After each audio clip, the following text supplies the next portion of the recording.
estudando a doutrina, a gente está estudando a codificação.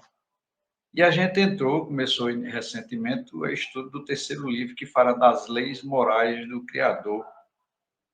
No primeiro momento, a gente viu a lei divina natural, e agora a gente está se aprofundando no conhecimento da lei natural. A gente vai ver hoje a pergunta 626. E nela está o seguinte questionamento, né? As leis divinas e naturais só foram reveladas aos homens por Jesus e antes dele só foram conhecidos por intuição? Então, veja a pergunta, né? As leis naturais só foi revelada por Jesus ou em outras épocas, em outros tempos, antes de Jesus, ela já tinha sido divulgada ou alguém já tinha tido a intuição? E os espíritos começam a resposta com uma pergunta, né? Não dissemos que elas estão escritas por toda parte? Essa é a pergunta, né? E agora vem o comentário, né? Todos os homens que meditaram sobre a sabedoria puderam compreendê-las e ensiná-las desde os séculos mais distantes. Por seus ensinamentos, mesmo incompletos, eles prepararam o terreno para receber a semente. Estando as leis divinas escritas na lei da natureza, o homem pôde conhecê-las sempre que desejou procurá-las. Eis porque os seus princípios foram proclamados em todos os tempos pelos homens de bem, e também porque encontramos os seus elementos na doutrina moral de todos os povos saídos da barbárie, mas incompletos ou alterados pela ignorância e pela superstição. Então, abrindo um comentário, vou passar para o nosso Papai Noel, né? Nosso Papai Noel de Djalma, fazer um comentário dessa pergunta, Djalma. Pois é. Aqui, como ele mesmo responde, ele diz que as leis do Eterno estão na consciência do homem e que todas as épocas da humanidade existiram homens de bem. Mesmo antes do Cristo, Sócrates e Platão, a sua filosofia é tanto que encabeça o começo do Livro dos Espíritos, né? Ali no começo, ele dá uma introdução, porque é muito semelhante com a doutrina do Cristo, do amor, da sobrevivência da alma, da solidariedade, da compaixão, da fraternidade para com os homens, para com os semelhantes. Então, esses princípios eles sempre existiram. Agora, Jesus é quem personifica, ele mesmo, ele pessoalmente, vem trazer essa mensagem do seu evangelho de luz e compreensão para toda a humanidade, né? Ele desce ao nível do mais simples, do homem mais comum, para ensinar, para dialogar, para com a mulher equivocada, para o homem da rua. Ele ensina, ele aconselha, ele ampara, ele ajuda, ele esclarece, né? Em nós, e nós espíritas, temos em Jesus, como diz aqui, o nosso modelo e o nosso guia. Entendeu? Sim. Mirim, você quer fazer o comentário? É interessante essa questão, porque, como o Djalma disse, a resposta já está bem clara aqui. Mas no meio da resposta, veja como ele diz aqui, ó, que por seus ensinamentos, isso ele fazendo referência aos que vieram antes de Jesus, mesmo incompletos, eles prepararam o terreno para receber a semente. Estando as leis divinas inscritas no livro da natureza, o homem pôde conhecê-las sempre que desejou procurá-las. Então, Jesus veio da sua forma, através de alegorias, né, através de parábolas, acentuar esses ensinamentos que aqueles profetas, né, Djalma, antes dele já falavam, né, já traziam, mas o povo não entendia ainda, porque era uma coisa muito, como ele diz aqui, ainda incompletas. Era somente uma semeadura preparando o terreno para justamente, quando Jesus viesse, já terem uma noção. Mas mesmo com o advento da vinda de Jesus, a humanidade ainda está capenga nesse lado, né? As pessoas ainda não introjetaram o que a religião, seja ela qual for, faz com que nos tornemos pessoas melhores, porque em si não é a religião. Você frisou no início do programa que a religião não salva. Realmente, quem salva são nossos atos, nossos pensamentos, né? e a nossa conduta moral. Então, era esse o princípio básico que Jesus trazia, né? A semente maior foi essa para que a gente refletisse no que Jesus trazia nesses conceitos que a doutrina tanto nos convida. Eu acho uma coisa muito interessante, né? A gente está cansado de ouvir uma frase que diz assim: conheça a verdade e a verdade vos libertará. E a gente, quando começa a fazer estudo, começa a botar uma coisa de frente à outra, a gente vê sempre, ao longo dos séculos, a religiosidade colocando uma condicional. Seja bom que Deus vai lhe premiar, seja bom que Deus vai lhe proteger, seja bom, né, que Deus vai lhe dar fartura. Sempre a pessoa está buscando alguma coisa em cima da aquisição material, seja numa vida social boa, seja uma vida com saúde, tal, tal, tal. E Jesus, quando veio, que lançou a semente, a base, né?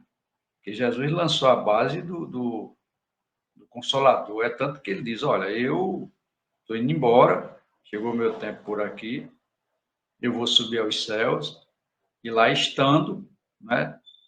Eu vou rogar ao Pai que vos envie um outro Consolador. Esse Consolador vai esclarecer aquilo que eu disse melhor e vai dizer coisas que eu não posso dizer agora porque vocês não estão preparados para entender. E a gente vê também ao longo da história, né, Djalma, as pitonisas, os magos, né?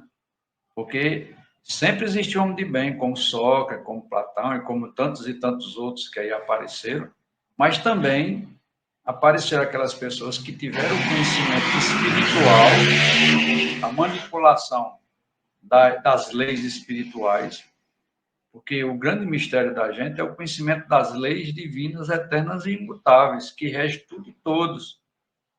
Que rege, por exemplo, o Espiritismo, ele estuda a fenomenologia do espírito. Ele é como se fosse assim, é como se fosse, não, é assim. A botânica estuda as plantas, a zoologia, né? E por aí vai, a física, a química. Então, o Espiritismo, ele estuda o espírito e seus mistérios, e suas situações, e suas complexidades. Então, vocês vejam, né? Os magos e as pitonisas eram pessoas que, na época, eram detetoras do conhecimento do mundo espiritual. Eles sabiam alguma coisa do contato do mundo, da interferência do mundo espiritual na vida material.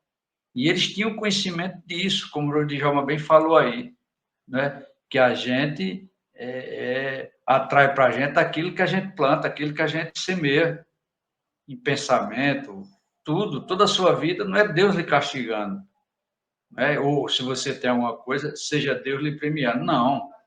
A própria lei de Deus, ele pré-condena e pré-absolve. Vai depender de você. É tanto que tem uma frase que Djalma diz bem, eu nunca decoro exatamente como é, mas em síntese, Jesus quer dizer assim: reconcilia primeiro com o reino de Deus. Não é assim, Djalma? Repita aí, por favor, mais uma vez, para ver se eu aprendo. Como é que ele diz?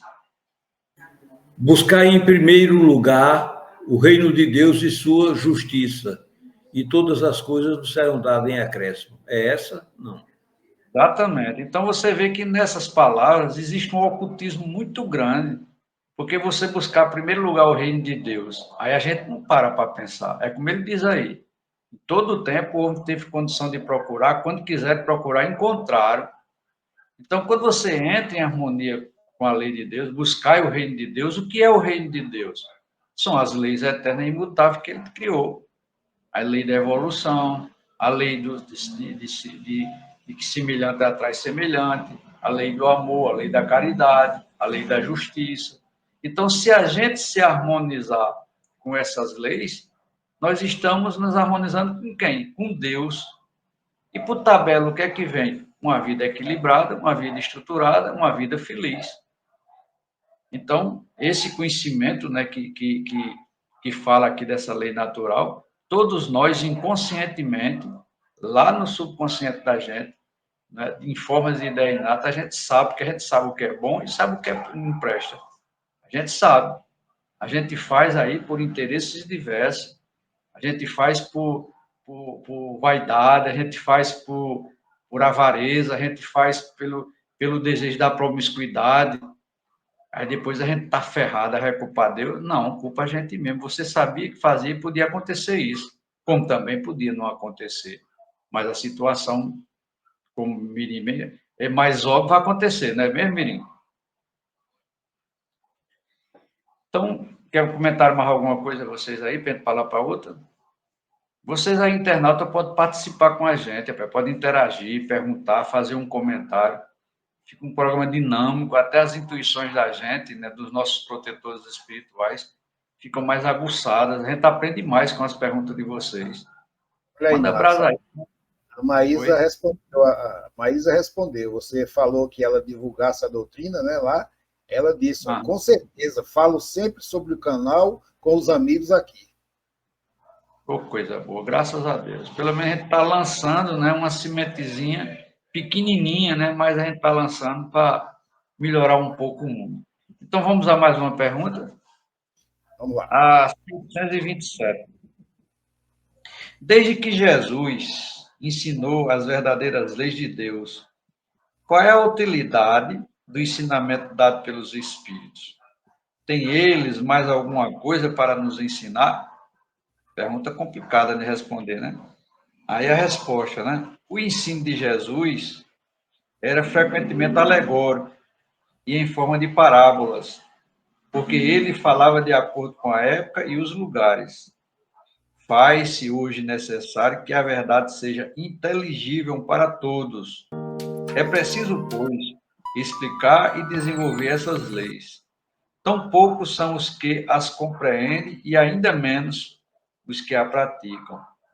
Nossa missão é a de despertar os olhos, é a de espertar os olhos e os ouvidos para confundir os orgulhosos e desmascarar os hipócritas. Os que afetam exteriormente a virtude e a religião para ocultar as suas torpezas. O ensinamento dos Espíritos deve ser claro e sem equívocos, a fim de que ninguém possa pretextar ignorância e cada um possa julgá-la e apreciá-la com a sua própria razão. Estamos encarregados de preparar o reino de Deus anunciado por Jesus.